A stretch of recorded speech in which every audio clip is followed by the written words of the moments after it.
Education में आपका स्वागत है। मैं इंजीनियर विकास कुमार। आज अपना मॉडल टेस्ट पेपर है कंप्यूटर टीचर के लिए और राजस्थान पुलिस के लिए, जो हाल ही में जो अभी नोटिफिकेशन निकला हुआ भर्ती का, वो फॉर्म फिल भी हो चुके हैं कंप्लीट। उसके बाद में उसकी एग्ज़ाम होगी लगभग जनवरी लास्ट या फरवरी स्टार्टिंग में उसकी एग्ज़ाम होने वाली है राजस्थान पुलिस की। तो उसके लिए और कंप्यूटर टीचर की एग्ज़ाम भी आने वाले ईयर के अंदर होगी। तो उसके लिए आपको बेस्ट कंटेंट इस आपको टेस्ट पेपर के माध्यम से मैं प्रोवाइड कर रहा हूँ। तो हमारे यूट्यूब चैनल को सब्सक्राइब करना, हमारे वीडियो को लाइक एंड शेयर करना अपने फ्रेंड्स के साथ। तो यहाँ पे इम्पोर्टेंट टॉपिक है जो इसमें कंप्यूटर टीचर के अंदर भी काम आएगा, आपको राजस्थान पुलिस में भी काम आएगा।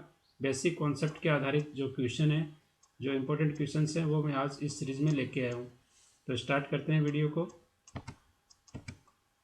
पहला क्वेश्चन है, विश्व का पहला मिनी कंप्यूटर कौन सा है? तो आप लोगों को इस क्वेश्चन का आंसर आपको बताना है कि विश्व का पहला मिनी कंप्यूटर कौन सा है।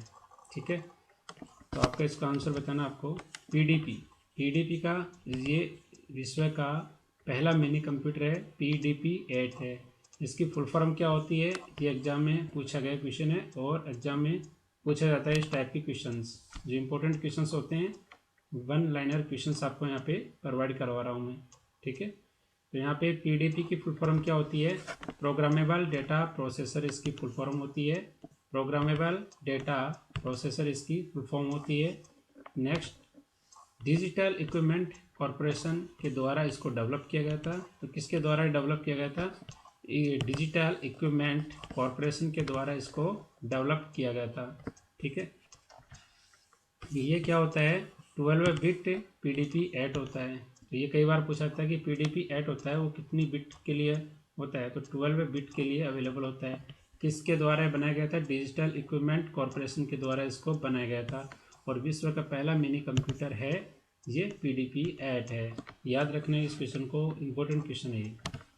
नेक्स्ट क्वेश्चन है, भारत का पहला कंप्यूटर कहाँ स्थापित किया गया था? ये क्वेश्चन भी कई एग्जामों में पूछा गया क्वेश्चन है कि भारत का पहला कंप्यूटर कहाँ स्थापित किया गया था। तो ये भारतीय सांख्यिकी संस्था कोलकाता में इसको स्थापित किया गया था। ठीक है, भारतीय सांख्यिकी जो संस्था होती है कोलकाता में इसको स्थापित किया गया था। ये इंपॉर्टेंट फैक्ट हैं, इनको आपको डायरेक्ट ही याद रखना पड़ेगा। अब नेक्स्ट क्वेश्चन की बात करते हैं, किस स्थान पर भारत का पहला डाकघर ATM खोला गया था? तो ये चेन्नई के अंदर खोला गया था पहला डाकघर ATM, याद रखना। और इसमें कुछ इंपॉर्टेंट क्वेश्चन है। एक, भारतीय सुपर कंप्यूटर के जनक किसको कहा जाता है? तो ये आपको बताना है। भारतीय सुपर कंप्यूटर के जनक कौन है? तो ये बताइए ये कौन है? विजय भटकर है। तो भारतीय सुपर कंप्यूटर के जनक हैं विजय भटकर हैं। और ये सुपर कंप्यूटर, इसने परम सीरीज के सुपर कंप्यूटर का डेवलपमेंट किया था, निर्माण किया था।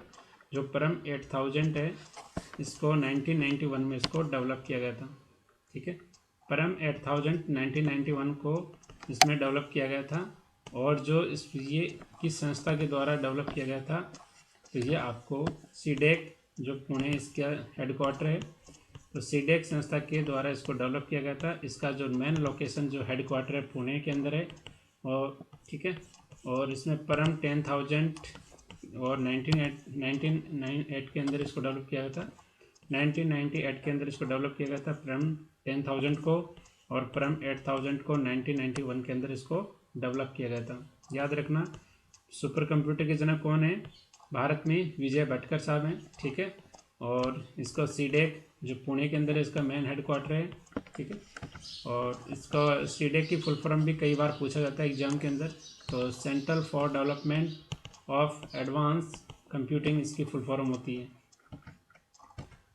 और नेक्स्ट क्वेश्चन है, PCXT फुल फॉर्म क्या होता है इसका?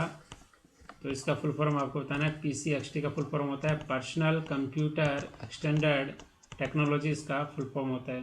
ये क्वेश्चन भी, जितने भी क्वेश्चन आपको मैं करवा रहा हूँ, ये सारे क्वेश्चन प्रीवियस ईयर पेपर के क्वेश्चन है। चाहे राजस्थान पुलिस की एग्जाम में आए हुए क्वेश्चन है, या एक्स्ट्रा सूचना सह की एग्जाम में भी आए हुए क्वेश्चन है। अदर डिफरेंट स्टेट की एग्जाम होती हैं जहाँ पे कंप्यूटर सा बेसिक सिलेबस होता है, उनमें के भी क्वेश्चन मैंने लिए हैं। कुछ क्वेश्चन RSCIT के अंदर आते हैं तो उसको मैंने लिए हैं। बेसिक क्वेश्चंस हैं, ये क्वेश्चंस इंपॉर्टेंट क्वेश्चंस हैं। ये एसएससी, बैंक, रेलवे, किसी भी पार्ट के अंदर, किसी भी जीके के अंदर भी एक दो क्वेश्चन आते रहते हैं कंप्यूटर के, तो उनमें से मैंने यहाँ पे लिए हैं। ठीक है, तो ये क्वेश्चन भी है। PCXT फुल फॉर्म क्या होती है इसकी? पर्सनल कंप्यूटर एक्सटेंडेड टेक्नोलॉजी इसकी फुल फॉर्म होती है। ठीक है, और इससे किसके द्वारा इसमें डेवलपमेंट किया गया था? इसको IBM के द्वारा डेवलपमेंट किया गया था। IBM क्या? International business machine. तो IBM की फुल फॉर्म भी पूछी जाती है। IBM, तो IBM स्टैंड्स फॉर होता है इंटरनेशनल बिजनेस मशीन, इसकी फुल फॉर्म होती है। नेक्स्ट क्वेश्चन है, विश्व का सबसे सस्ता टैबलेट PC कौन सा है? ये क्वेश्चन भी पूछा गया है। विश्व का सबसे सस्ता टैबलेट PC कौन सा है? ये टैबलेट PC का नाम आपको बताना है। तो आकाश सबसे सस्ता टैबलेट PC का नाम है आकाश। नेक्स्ट, वर्तमान में विश्व का सबसे तेज गति का सुपर कंप्यूटर कौन सा है? तो सबसे तेज गति का सुपर कंप्यूटर कौन सा है विश्व के अंदर? वर्तमान के अंदर एक जापान के द्वारा बनाया गया था फोगाको कंप्यूटर है, वो विश्व का सबसे तेज गति का सुपर कंप्यूटर है। तो कौन सा है यहाँ पे? फोगाको, जापान के द्वारा डेवलपमेंट किया गया था इसका, कंट्री के द्वारा। और फोगाको कंप्यूटर का सबसे तेज कंप्यूटर है, विश्व का सुपर कंप्यूटर है। ठीक है, नेक्स्ट क्वेश्चन है, भारत में सबसे तेज सुपर कंप्यूटर कौन सा है? ये डायरेक्ट फैक्ट है, आपको इसको याद रखना है और कंप्लीट इस वीडियो को आपको देखना है, उसके नोट्स बनाते हुए आपको याद भी रखना है। आपको आने वाले कंपटीशन एग्जाम में एक या दो क्वेश्चन इस वीडियो से आपको डायरेक्ट मिल जाएगा। ठीक है, और भारत का सबसे तेज सुपर कंप्यूटर कौन सा है? तो ये प्रत्यूष एंड मीर है। पहले क्या था? मीर था 2018 से पहले, और उसके बाद में अपने इंडिया के अंदर डेवलपमेंट हो चुका है तो तेज़ सुपर कंप्यूटर की सीरीज़ में।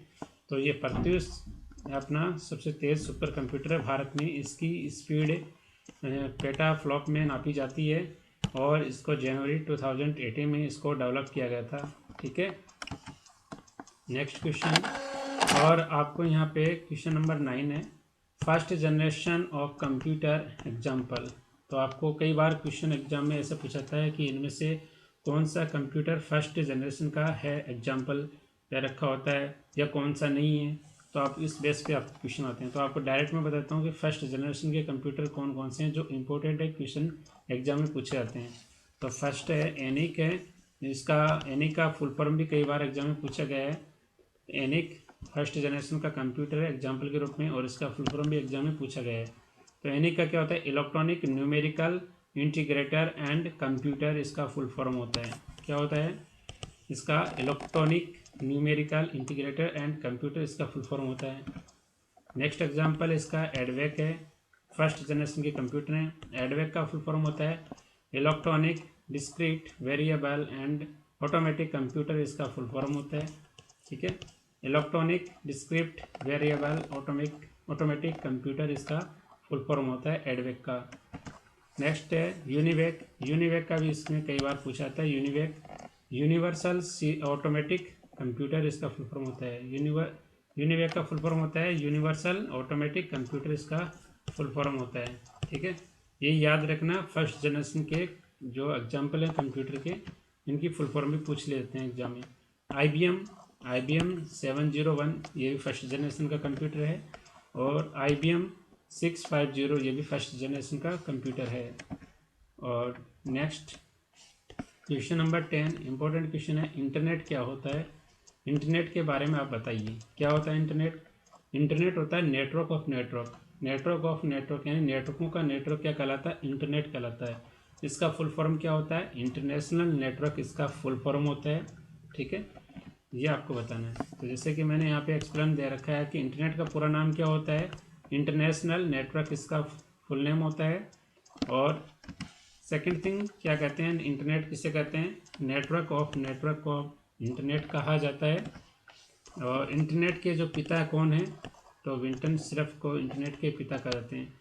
जैसे कंप्यूटर के जनक किसको कहते हैं? चार्ल्स बेबेज को कहा जाता है। उसी प्रकार से इंटरनेट के पिता को, इंटरनेट के जो पिता हैं उसको विंटन सिर्फ को कहा जाते हैं। ये क्वेश्चन भी कई बार एग्जाम में पूछा गया जी। जो भी कोई भी कैंडिडेट या स्टूडेंट एग्जाम दे रहा है 4-5 साल से, तो वो SSC हो, चाहे बैंक हो, चाहे रेलवे हो, या अदर कोई कंप्यूटर की डिफरेंट एग्जाम हो, उनमें ये क्वेश्चन पूछा जाता है। ठीक है, इंटरनेट का जो पिता है विंटन सिर्फ कहलाते हैं। ठीक है, और कंप्यूटर के पिता आपको पता ही है, चार्ल्स बेबेज कहलाते हैं। और इंटरनेट की जो सेवा प्रारंभ जब ये कहाँ कब की गई थी, ये 15 अगस्त 1995 के दिन की गई थी, यानी 15 अगस्त 1995 के दिन इंटरनेट सेवा का प्रारंभ किया गया था। किसके द्वारा किया गया था? बीएसएनएल के द्वारा किया गया था। बीएसएनएल का फुल फॉर्म क्या होता है? विदेश संचार निगम लिमिटेड के द्वारा इसको किया गया था। ठीक है, ये इतने इंपॉर्टेंट फैक्ट हैं। आने वाले जो कंप्यूटर की अंदर एग्जाम होती हैं वहाँ पे इंटरनेट की बेसिक हिस्ट्री से क्वेश्चन पूछा जाएगा, तो बेसिक हिस्ट्री से डायरेक्ट इनमें से ही क्वेश्चन पूछा जाएगा कि इंटरनेट का सेवा प्रारंभ कब की गई थी भारत में, तो 15 अगस्त 1995 के दिन की गई थी। सबसे फर्स्ट आईएसपी कौन था, यानी इंटरनेट सर्विस प्रोवाइडर कौन सा था? बीएसएनएल था। बीएसएनएल की फुल फॉर्म क्या होती है? विदेश संचार निगम लिमिटेड इसकी फुल फॉर्म होती है। इंटरनेट किसे कहते हैं? नेटवर्क को अपन इंटरनेट कहा जाता है। इंटरनेट का फुल नाम क्या होता है? इंटरनेशनल नेटवर्क इसका नाम होता है। सबसे पहला नेटवर्क कौन सा था? अर्पानेट था। यहाँ पर अर्पानेट की फुल फॉर्म आपको कमेंट में आपको बताना है। ठीक है, इस प्रकार के क्वेश्चन आपको एग्जाम में पूछाते हैं। नेक्स्ट आपको क्वेश्चन है www क्या है? तो www का आपको पता ही होगा, वर्ल्ड वाइड वेब है। ठीक है, इसकी फुल फॉर्म भी कई कंपटीशन एग्जाम में पूछी जाती है। www का क्या मतलब होता है? वर्ल्ड वाइड वेब है, ये वेब ब्राउज़र है। टिम बर्नर्स के द्वारा इसको डेवलप किया गया था। ठीक है, ये बेसिक इन्फॉर्मेशन आपको याद रखना है। तो यहाँ पे मैंने आपको बताया है कि इंटरनेट पर किसी भी वेबसाइट का पता, जैसे यानी एड्रेस होता है ना, www से होता है, जिसका पूर्ण नाम क्या होता है? वर्ल्ड वाइड वेब होता है। ठीक है, इसका फुल फॉर्म पूछा जाता है कि वर्ल्ड वाइड वेब होता है, जिसका डेवलपमेंट 1989 में टिम बर्नर्स के द्वारा किया गया था। कई बुकों में आपको मिलेगा ये इस ब्राउज़र का डेवलपमेंट किया गया था 1992 के अंदर, कई बार आपको बुक में मिलेगा 1992 के अंदर। पर इस डब्ल्यू का जो वर्ल्ड वाइड वेब है, इसका वेब ब्राउज़र का डेवलपमेंट यहाँ पे स्टार्ट हो चुका था 1989 के अंदर। कुछ एडवांस फीचर्स और कुछ एडवांस टेक्नोलॉजी इसमें यूज की गई थी टिम बर्नर्स के द्वारा बाद में। और ठीक है, इस क्वेश्चन को आप ध्यान में रखना। क्वेश्चन नंबर 12 है। ठीक है, ये क्वेश्चन भी इंपॉर्टेंट क्वेश्चन है, एग्जाम में पूछा गया क्वेश्चन है। भारत की पहली राजनीतिक पार्टी जिसने अपनी वेबसाइट इंटरनेट पर बनाई थी, वो कौन सी पार्टी है? ये इंटरनेट पर बनाने वाली पार्टी कौन सी है? ठीक है, बीजेपी, भारतीय जनता पार्टी है। भारत की पहली राजनीतिक पार्टी जिसने अपनी वेबसाइट इंटरनेट पर बनाई थी, ये बीजेपी है, Bharatiya Janata party. Next question, Bharat में सर्वप्रथम ने अपनी ऐसा कौन सा राज्य है जिसने अपनी टेलीफोन डायरेक्टरी इंटरनेट पर उपलब्ध करवाई थी? ये सिक्किम राज्य है। तो ये क्वेश्चन भी पूछा गया क्वेश्चन है कि भारत में सर्वप्रथम सिक्किम राज्य ने अपनी टेलीफोन डायरेक्टरी इंटरनेट पर उपलब्ध करवाई थी। ठीक है, इसको भी इंपॉर्टेंट फैक्ट है, इन फैक्ट को आपको ध्यान में रखना है। ठीक है, नेक्स्ट क्वेश्चन, एक क्वेश्चन एग्जाम में इसमें पूछा जाता है, चाहे RSCIT हो, चाहे कि बेसिक लेवल की एग्जाम, चाहे टॉप लेवल की एग्जाम, यहाँ पे इनमें से क्वेश्चन पूछा जाता है डोमेन नेम सिस्टम से पूछा जाता है, DNS से पूछा जाता है, और डोमेन नेम क्या क्या होते हैं। ठीक है, डोमेन नेम की अपन बात कर लेते हैं। ये एक विशेष नाम होता है जो इंटरनेट साइट्स की पहचान दिलाता है, मतलब उसका URL। कई बार पूछा जाता है URL की फुल फॉर्म क्या होती है? यूनिफॉर्म रिसोर्स लोकेटर URL की फुल फॉर्म होती है। U for uniform, R for resource, L for locator इसकी फुल फॉर्म होती है। .com का मतलब यहाँ जिस साइट पे लास्ट में लगा होता है तो उसका कॉम का मतलब होता है कॉमर्शियल होता है। .gov का मतलब क्या होता है? सरकारी संस्था इसका मतलब होता है, यानी गवर्नमेंट साइट है। .in का मतलब क्या होता है? ये भारत से रिलेटेड इंडिया। ठीक है, .net का मतलब क्या होता है? नेट का मतलब नेटवर्क से मतलब होता है इसका। और .org मतलब कोई ऑर्गेनाइजेशन की इसकी ये वेबसाइट है।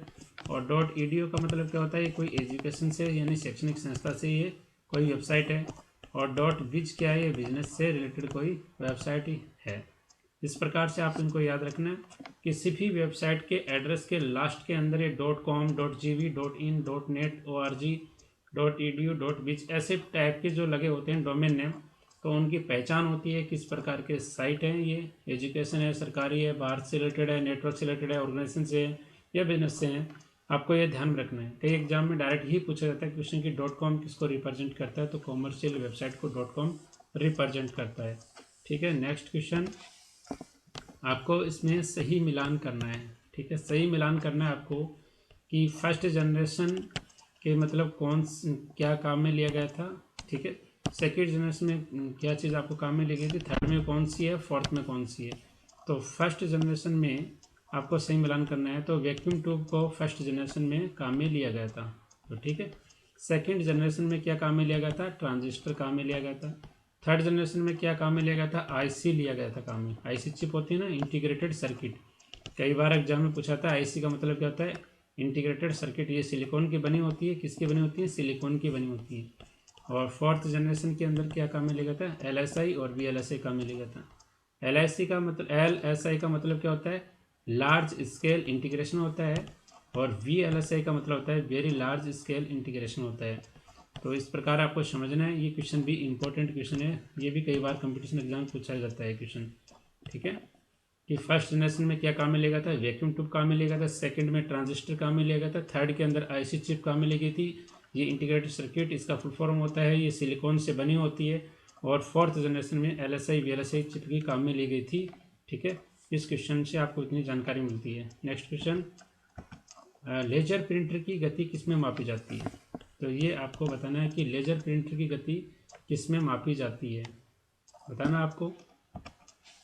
पेजेज प्रति मिनट में मापी जाती है, ये क्वेश्चन भी कंपटीशन एग्जाम पूछे गए।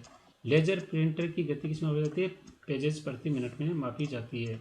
नेक्स्ट क्वेश्चन है, एमएस एक्सेल 2010 में सिलेक्टेड सेल में एक चार्ट बनाने के लिए कौन सी शॉर्टकट कमांड का यूज किया जाता है।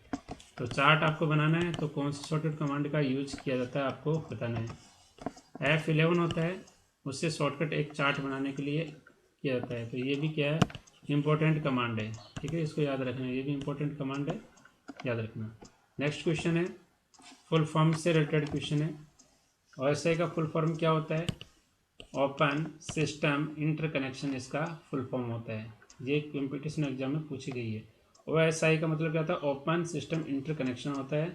नेक्स्ट क्वेश्चन इसी के अंदर है, फुल फॉर्म वाईमैक्स की फुल फॉर्म क्या होती है, WiMAX world wide interoperability microwave access. WiMAX की फुल फॉर्म होती है world wide interoperability microwave access, इसकी फुल फॉर्म होती है। नेक्स्ट फुल फॉर्म है ISP, ये भी इंपॉर्टेंट फुल फॉर्म है, इंटरनेट सर्विस प्रोवाइडर, इसकी फुल फॉर्म होता है। ISP का मतलब क्या होता है, इंटरनेट सर्विस प्रोवाइडर। भारत का सबसे पहला ISP कौन सा था, BSNL था, विदेश संचार निगम लिमिटेड। उसके बाद में BSNL आया था, भारत संचार निगम लिमिटेड। उसके बाद में जितने भी एयरटेल, वोडाफोन, जियो, जितने भी सर्विस प्रोवाइडर होते हैं, ठीक है, वो सब बाद में। नेक्स्ट क्वेश्चन है, सही मिलान करना आपको, ये भी इंपॉर्टेंट कॉन्सेप्ट के ऊपर एक क्वेश्चन बनाया गया है, तो ये भी कई बार एग्जाम में पूछा जाता है, ठीक है। इसमें से एक क्वेश्चन में से 4 क्वेश्चन आपको मिलते हैं। सेट ऑफ इंस्ट्रक्शन क्या कहलाता है, सेट ऑफ इंस्ट्रक्शन कहलाता है आपको निर्देशकों के समूह को क्या कहा जाता है, प्रोग्राम कहा जाता है, ठीक है। तो ये इससे मैच होगा। सेट ऑफ इंस्ट्रक्शन किससे रिलेटेड है, प्रोग्राम से रिलेटेड है। और सेट ऑफ प्रोग्राम्स मिलकर बने होते हैं, एक सॉफ्टवेयर मिले होते हैं। और सेट ऑफ रूल क्या कहलाते हैं, एक प्रोटोकॉल कहलाते हैं। सेट ऑफ रूल क्या कहलाते हैं, प्रोटोकॉल कहलाते हैं। और set of large collection of file, set of large collection of file क्या कहलाते हैं, डेटाबेस। ये सभी की डेफिनेशन आपको याद रखना है, सभी इंपॉर्टेंट हैं। सेट ऑफ इंस्ट्रक्शन क्या कहलाते हैं, प्रोग्राम कहलाते हैं। और सेट ऑफ प्रोग्राम क्या कहलाते हैं, सॉफ्टवेयर कहलाते हैं। सेट ऑफ रूल्स क्या कहलाते हैं, प्रोटोकॉल कहलाते हैं। और set of large collection of file क्या कहलाते हैं, डेटाबेस कहलाते हैं। नेक्स्ट क्वेश्चन नंबर 20, ऐसी कौन सी इनपुट डिवाइस है जो एनालॉग इन्फॉर्मेशन को डिजिटल के रूप में परिवर्तित करता है, जिसका उपयोग ड्राइंग एंड इमेज से सुधार या बदलाव के करने में किया जाता है, ठीक है, सुधार या बदलाव में करने में किया जाता है। तो ये डिजिटाइजर होता है इसका आंसर, ठीक है। डिजिटाइजर एक टैबलेट जैसा ही होता है, उसका उपयोग किया जाता है एक इनपुट डिवाइस के अंदर एनालॉग इन्फॉर्मेशन को डिजिटल के रूप में परिवर्तित करने के लिए, डिजिटाइजर। क्वेश्चन नंबर 21, इनमें से मोबाइल बेस्ड ऑपरेटिंग सिस्टम कौन सा है, ठीक है। जैसे एंड्रॉयड होता है वो गूगल का होता है, एंड्रॉयड किसका होता है, गूगल जो इनकॉर्पोरेशन है उसका होता है। और बाडा किसका होता है, सैमसंग का होता है। और सैम्बियन किसका होता है, नोकिया का होता है। ये तीनों ही मैच सही है, उपरोक्त सभी इस क्वेश्चन का आंसर आ जाएगा। तो क्वेश्चन पूछा गया है ये भी, मोबाइल बेस्ड ऑपरेटिंग सिस्टम कौन सा है, एंड्रॉयड गूगल के द्वारा डेवलप्ड, बाडा किसके, सैमसंग के द्वारा है, सैम्बियन नोकिया के द्वारा डेवलपमेंट किया गया था। इन एंड्रॉयड का जो सिस्टम होता है ना, एंड्रॉयड ऑपरेटिंग सिस्टम अपने मोबाइलों में होते हैं, उनके बेस पर आपके क्वेश्चन बनाए गए। नेक्स्ट क्वेश्चन है soft copy and hard copy output क्या होते हैं। ये क्वेश्चन भी इंपॉर्टेंट है। Soft copy and hard copy output क्या होता है। सॉफ्ट कॉपी जैसे कि अपने सिस्टम से किसी पीडीएफ फाइल बनी हुई होती है, उस फाइल के अकॉर्डिंग अपन करते हैं। जैसे कि देखिए सॉफ्ट कॉपी है, डिस्प्ले पर दिखाई देने वाला जो आउटपुट है। अपने डेस्कटॉप स्क्रीन पर कोई भी आपने डॉक्यूमेंट्स तैयार किया, उस डॉक्यूमेंट्स को आपको डेस्कटॉप स्क्रीन पर आपको देख सकते हो। क्या आपने लेटर बनाया, क्या आपने डॉक्यूमेंट्स तैयार किया, तो उसको आप डिस्प्ले पर देख सकते हो, तो वो सॉफ्ट कॉपी आउटपुट होता है। और उसी फाइल को आप प्रिंटर के माध्यम से प्रिंट करवा के बाहर अपने हाथ में रख लेते हो उसी आउटपुट को, तो उसी को बोलते हैं हार्ड कॉपी आउटपुट। जैसे आपने कोई रिज्यूम बनाया अपने डेस्कटॉप स्क्रीन पर, तो रिज्यूम आपको देखोगे डेस्कटॉप स्क्रीन पर, तो वो तो जो सॉफ्ट कॉपी आउटपुट कहलाता है। और जो भी वो आपके रिज्यूम का जो प्रिंट आउट निकलवाते हो, तो वो हार्ड कॉपी आउटपुट कहलाता है। हार्ड कॉपी आउटपुट होता है वो अपने हैंड पे होता है, अपने हाथ पे होता है। और सॉफ्ट कॉपी अपने डेस्कटॉप स्क्रीन पे या डिस्प्ले पे आपको दिखाई देता है। ठीक है। हार्ड कॉपी जो प्रिंटेड फाइल होती है, वो मैंने बता दिया आपको। प्रिंटेड फाइल होती है जो प्रिंटर के द्वारा दी गई हो। और क्वेश्चन नंबर 23 है कौन सा स्कैनर फोटोकॉपियर मशीन की तरह दिखाई देता है और उसमें एक बॉक्स होता है जिसके ऊपर एक ग्लास प्लेट और ढक्कन होता है। जो एक ग्लास प्लेट को ढकता है उसे अपन क्या कहते हैं, तो बताना। फ्लैट बेड बोलते हैं उसको। फ्लैट बेड जो फ्लोटर टाइप का होता है उसको फ्लैट बेड बोला जाता है। जैसे फोटोकॉपी मशीन जैसा आपको दिखाई देता है, जैसे आपको प्रैक्टिकली बुक के अंदर आप वैसे डायग्राम बनाते हो, तो एक बॉक्स सा होता है और बॉक्स के ऊपर एक ग्लास होता है, उसके अंदर लाइट वगैरह जला के उस डायग्राम की अपन इमेज लेते हैं। वो ऐसा ही ग्लास फ्लैट ब्लेड इसमें बोलते हैं, फ्लैट बेड बोलते हैं उसको। तो नेक्स्ट क्वेश्चन है क्वेश्चन नंबर 24 इंपॉर्टेंट क्वेश्चन है। इनमें से इनपुट आउटपुट डिवाइस कौन सी है। दोनों तरह की इनपुट और आउटपुट डिवाइस कौन सी है। मॉडेम को भी इनपुट आउटपुट डिवाइस बोलते हैं। मॉडेम का फुल फॉर्म होता है मॉड्यूलेटर और डीमॉड्यूलेटर होता है। फैक्स मशीन को भी अपन इनपुट आउटपुट डिवाइस बोल सकते हैं। एनआईसी नेटवर्क इंटरफेस कार्ड होता है जो अपना इंटरनेट के लिए अपन यूज करते हैं लैन केबल के माध्यम से, तो एनआईसी नेटवर्क इंटरफेस कार्ड होता है। और स्टोरेज मीडिया जितनी भी होती हैं, स्टोरेज मीडिया जितनी भी होती हैं, वो सारे इनपुट आउटपुट डिवाइस होती हैं। जैसे पेन ड्राइव अपन बात करते हैं, ठीक है। और जैसे नेटवर्क वाले में अपन डाटा उससे सेंड भी करते हैं, डाटा उससे रिसीव भी करते हैं, ठीक है। फैक्स मशीन से अपन फैक्स भी कर सकते हैं, फैक्स रिसीव भी कर सकते हैं। और मॉडेम से बीएसएनएल के माध्यम से या किसी अदर ब्रॉडबैंड के माध्यम से अपन डाटा इनपुट होता है और नेट के थ्रू अपन उसको डाटा को सेंड भी करते हैं। तो ये जितनी भी प्रकार के आपको दी हुई हैं इनपुट आउटपुट डिवाइस हैं, ये दोनों प्रकार की इनपुट आउटपुट डिवाइस हैं। तो इसका आंसर क्या हो जाएगा, ऑप्शन नंबर ई हो जाएगा। ठीक है, इस क्वेश्चन का आंसर क्या हो जाएगा, ऑप्शन नंबर ई हो जाएगा। कंपटीशन एग्जाम में क्वेश्चन किसी प्रकार से पूछा जा सकता है कि इसमें से input device input output device कौन सी है या आपको कौन सी नहीं है। इस प्रकार से क्वेश्चन देके आपको कंपटीशन एग्जाम में पूछा जा सकता है। नेक्स्ट क्वेश्चन है विंडोज़ 10 का बाय डिफ़ॉल्ट वेब ब्राउज़र कौन सा होता है। तो ये एज होता है, MS एज। तो ये याद रखना, ये क्वेश्चन भी इंपॉर्टेंट है। विंडोज़ 10 का डिफ़ॉल्ट ब्राउज़र होता है MS एज होता है। ठीक है, नेक्स्ट क्वेश्चन की बात करते हैं। एबेकस क्या था, एबेकस का पूर्ण रूप क्या होता है, यह क्या था आपको बताना है। इसका आविष्कार चाइना में हुआ था और ये किस प्रकार का है, तो आपको इसका फुल फॉर्म बताना है। तो ये फुल फॉर्म भी पूछी गई एग्जाम में, इसलिए मैंने आपको यहाँ पे लेके आया हूँ। Abundant beats additions and calculations utility system होता है इसका फुल फॉर्म, याद रखना। Abundant beats additions and calculations utility system. इस प्रकार के क्वेश्चंस को आप सही करते हो तो और उसकी मेरिट्स में आप आगे निकल जाओगे। ठीक है, यूजी क्वेश्चन तो आप लोग सभी सही करते हो, कुछ अलग क्वेश्चंस आप डिफ़िकल्ट क्वेश्चंस, किसी पेपर में 10 डिफ़िकल्ट क्वेश्चंस को आप सही करते हो तो आप अच्छे टॉप रैंकर बन जाते हो, और 2-4 सही करते हो तो आप मेरिट में रहते हो, और 10 क्वेश्चन गलत करते हो तो आप मेरिट से बाहर हो जाते हो। ये आज का इसमें टाइम होता है। ठीक है, तो आपको हार्ड क्वेश्चंस को आपको प्रैक्टिस करनी है, कुछ इंपॉर्टेंट क्वेश्चंस की। एबेकस का क्वेश्चन पूछा था कई बार, तो बेसिक इतने क्वेश्चन पूछे गए। एबेकस कहाँ का था, तो चाइना का था। ठीक है, इसका फुल फॉर्म किसी नेक्स्ट एग्जाम में पूछ लिया गया था। तो यहाँ पे इसका ये फुल फॉर्म है abundant bits addition and calculation utility system. Next question की बात करते हैं अपन। डोस में वाइल्ड कार्ड करेक्टर कौन सा है? डोस में वाइल्ड कार्ड करेक्टर कौन सा है? जैसे कि यहाँ पे ऑल एस्ट्रिक सिंबल है, स्टार वाला सिंबल है ऑल के लिए अपन, जैसे मैंने मेरा नाम लिखा है यहाँ पे विकास एस्ट्रिक्स, तो इसमें कंप्लीट वाइल्ड कार्ड करेक्टर हैं। ठीक है। डोस का फुल फॉर्म क्या होता है? Disk operating system. MS डोस का माइक्रोसॉफ्ट डिस्क ऑपरेटिंग सिस्टम इसका फुल फॉर्म होता है। CLI बेस्ड ऑपरेटिंग सिस्टम है, या करेक्टर यूजर इंटरफेस है, या कमांड लाइन इंटरफेस सिस्टम है। CLI भी बोलते हैं और CUI भी बोलते हैं। ठीक है, इसको याद रखना। और सिंगल के अंदर बात करते हैं तो ये क्वेश्चन मार्क का जो साइन है, जिससे यहाँ पे वाइल्ड कार्ड जो करेक्टर होते हैं सिंगल के लिए तो अपन यहाँ पे क्वेश्चन मार्क्स को यूज़ करते हैं, और ऑल के लिए अपन एस्ट्रिक सिंबल यूज़ करते हैं, याद रखना। नेक्स्ट क्वेश्चन है, विश्व की प्रथम महिला कंप्यूटर प्रोग्रामर किसे कहा गया है? लेडी एडा को विश्व की जो प्रथम महिला कंप्यूटर प्रोग्रामर है, तो विश्व की बताना है तो आपको लेडी एडा को इसको कहा गया है। ठीक है, लेडी एडा लवलेस अगस्ता इसका फुल नेम है, याद रखना इसको। विश्व की प्रथम महिला कंप्यूटर प्रोग्रामर किसे कहा गया है? लेडी एडा लवलेस को कहा गया है। ठीक है। Next question, how many types of number system in computer fundamental?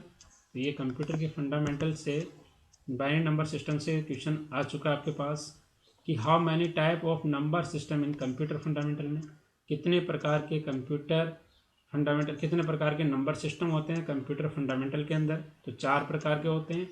कौन कौन से होते हैं? Binary, decimal, hexadecimal, octal. मुख्यतः ये 4 प्रकार के होते हैं। आपस में इनमें कन्वर्सेशन आता है। किसी भी नंबर को डेसिमल को ऑक्टल में चेंज करना है, ऑक्टल को डेसिमल में चेंज करना है। किसी भी बाइनरी नंबर को डेसिमल में, किसी डेसिमल को हेक्साडेसिमल में, हेक्साडेसिमल को बाइनरी में चेंज करना है। ये कन्वर्जन पूछे जाते हैं कंपटीशन एग्जाम के अंदर। ठीक है, देखिए आपको ये 4th प्रकार के हैं। यहाँ पे फर्स्ट वाला है बाइनरी नंबर सिस्टम के अंदर, और इनका बाइनरी नंबर सिस्टम या तो 0 यूज होता है या 1 यूज होता है, और इसका बेस कितना होता है? 2 होता है। ठीक है, बेसिक सिंपल क्वेश्चन आता है आपके एग्जाम में। और डेसिमल नंबर सिस्टम के अंदर तो यहाँ पे 0 से लेकर 9 तक, डेसिमल का मतलब होता है 10, यहाँ पे इसका बेस है तो 0 से लेकर 9 तक नंबर भी 10 होते हैं। और 0, 1 यहाँ पे 2 बाइनरी नंबर सिस्टम के होते हैं।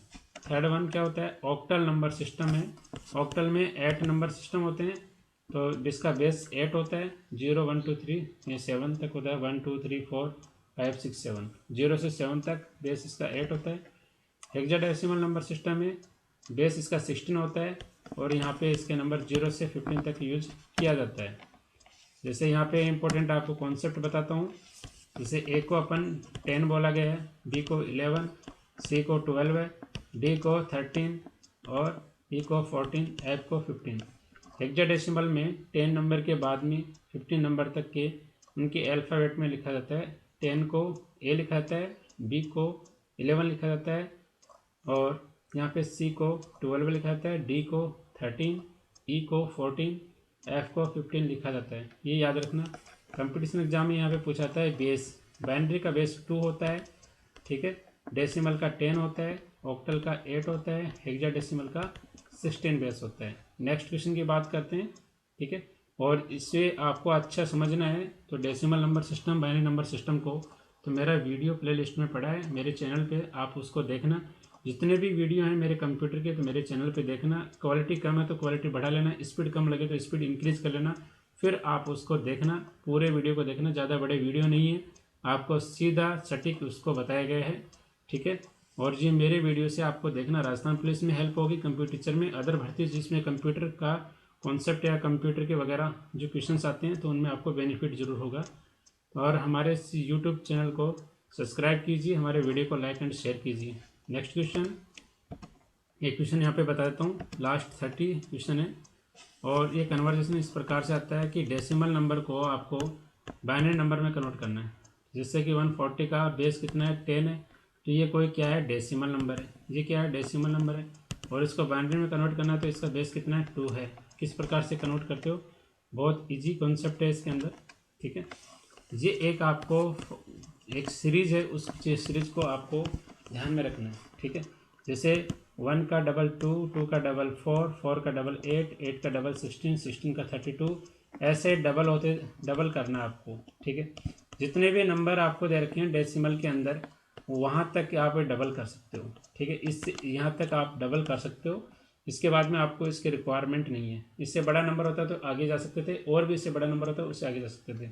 जो भी नंबर दे रखा है उससे बड़ा कोई भी आपको याद है, जैसे 140, 140 से बड़ा ये नंबर है तो इसको यहाँ तक ही आपको लेना है, ठीक है। उसके बाद में 140 किन किन को ऐड करने के बाद में 140 हो रहा है, ठीक है। तो सबसे बड़ा नंबर इसके नज़दीक ही पकड़ो, 140 के नज़दीक सबसे बड़ा नंबर कौन सा है, 128 है। तो यहाँ पे क्या जाएगा, 1 आ जाएगा, ठीक है। इसमें से 140 में से कितने कम रह गए, यहाँ पे इसको 12 कम रह गए, तो 12 यानी 8 यहाँ पे पकड़ लो आप, और यहाँ पे 4 पकड़ लो, ठीक है। अब 128 और 8 और 4 इनको ऐड करोगे कितना हो जाएगा, 140 हो जाएगा, ठीक है। 4 और 8 और 128 को ऐड करोगे तो 140 हो जाएगा, ठीक है। 8 4 12 और 128 कितने होते हैं, 140 होते हैं। तो जहाँ जहाँ पे आपने ऐड किए उन नंबर की जगह 1 रख दो, ठीक है। वहाँ पे आप 1 रख दो, बाकी जगह क्या रख दो, 0 रख दो। जहाँ पे यूज नहीं हुआ वहाँ पे 0 रख सकते हो, ठीक है। तो 0 रखना है आपको। ये किसका हो गया, 140 नंबर का डेसिमल, 140 नंबर का बाइनरी में कन्वर्ट हो गया। तो यहाँ पे इसका आंसर क्या जाएगा, 1 0। इसका वीडियो मैंने बना रखा है नंबर सिस्टम का, तो आप पढ़ना, बहुत ही आसान भाषा में बना रखा है, ठीक है। आसान ट्रिक के साथ बना हुआ वीडियो। ये इस क्वेश्चन का आंसर हो गया, ठीक है। किसी भी डेसिमल नंबर को आप बाइनरी में कैसे कन्वर्ट करोगे, इस प्रकार से आप कर सकते हो। हमारे वीडियो को ज़्यादा से ज़्यादा लाइक एंड सब्सक्राइब करना, और हमारे चैनल को सब्सक्राइब करना, वीडियो को लाइक एंड शेयर करना अपने दोस्तों के साथ। जितने भी मेरे वीडियो हैं वो सारे प्लेलिस्ट में अवेलेबल हैं, कंप्यूटर के भी हैं, मैथ और रीजनिंग के भी हैं, ठीक है। कुछ कंप्यूटर टीचर के लिए स्पेशल सी प्रोग्रामिंग लैंग्वेज के भी वीडियो हैं, तो आप उनको देखना। और ओके, आज के लिए इतना ही इस वीडियो में। Thank you very much.